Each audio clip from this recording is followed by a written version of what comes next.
فاطمہ زہرا اسلام academy کے ناظرین، السلام علیکم ورحمۃ اللہ وبرکاتہ۔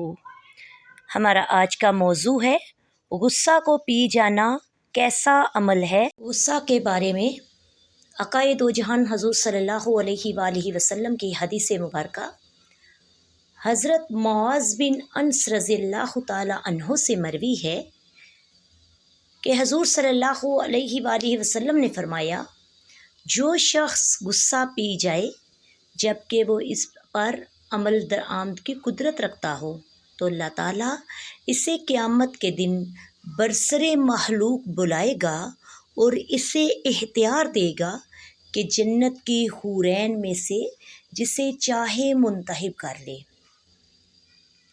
اللہ رب العزت نے قرآن مجید فرقان حمید میں غصہ کے بارے میں آیت نازل فرمائی، والقاظمین الغیظ والعافین عن الناس واللہ یحب المحسنین۔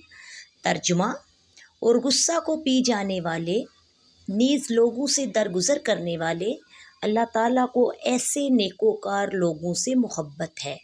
رسول اللہ صلی اللہ علیہ وآلہ وسلم نے کچھ لوگوں کے متعلق ان کی حسن صفات کی وجہ سے جنت کی ضمانت دی، جیسا کہ آپ کا ارشاد گرامی ہے، میں اس شخص کے لیے جنت کی ایک جانب خوبصورت محل کی ضمانت دیتا ہوں جو جھگڑا چھوڑ دے اگرچہ وہ حق پر ہو، اور جنت کے درمیان ایک محل کی اس شخص کے لیے جو جھوٹ چھوڑ دے، سبحان اللہ، اگرچہ مزاح کے طور پر ہو۔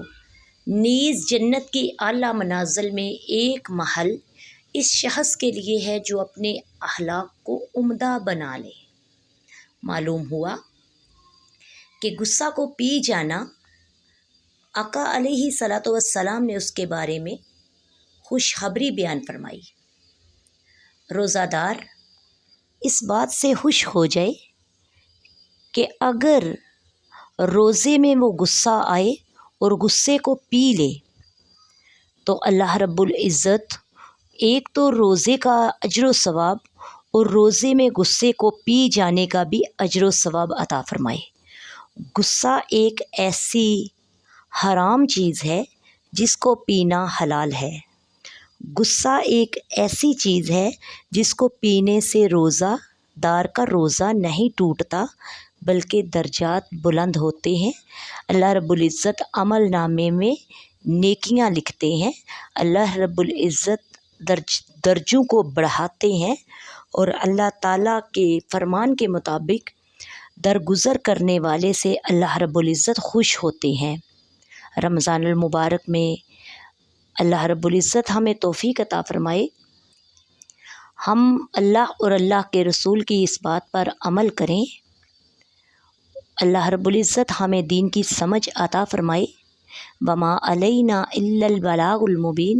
السلام علیکم ورحمۃ اللہ وبرکاتہ۔